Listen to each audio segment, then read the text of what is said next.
Not knowing what you want in life can be extremely fucking stressful.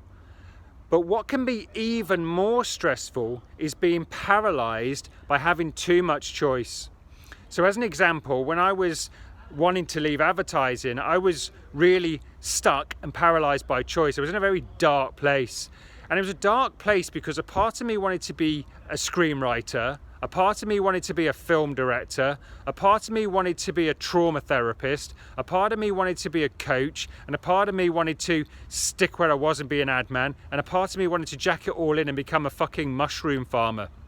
And because I had all these splits going on where I kind of didn't know what I wanted, because a part wanted this, a part wanted that, and part wanted this, and a part wanted that, I wasn't focusing on any of them with enough intensity to make them a reality.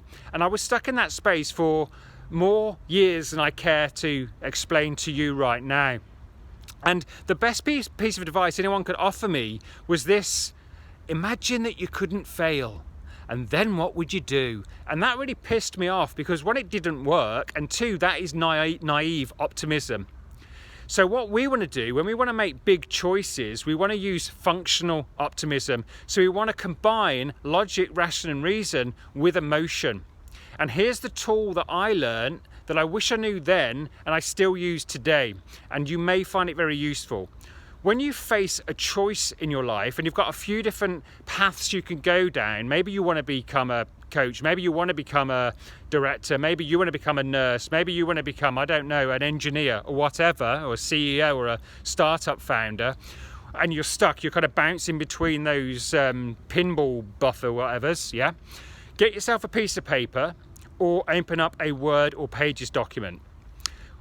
Step one, write down the list of the things you want to do. So it might be nurse, dentist, postman, postwoman, vet, whatever it is. Write these things down. Or it might be subjects you want to write a book on. I want to write a book on psychology. I want to write a book on art. I want to write a book on music. I want to write a book on Gibson Les Pauls, whatever, yeah? That's step one. Step two, look at that list intensely, and I want you to imagine that every single one of those things is going to be wildly successful. Yeah, so write down a list of all the things that you want to do or you're thinking of doing. Then imagine every single one of them is going to be wildly successful. With your brain and your head and your heart and your whole nervous system in that state, I want you to ask yourself this question: what one am I most excited about doing?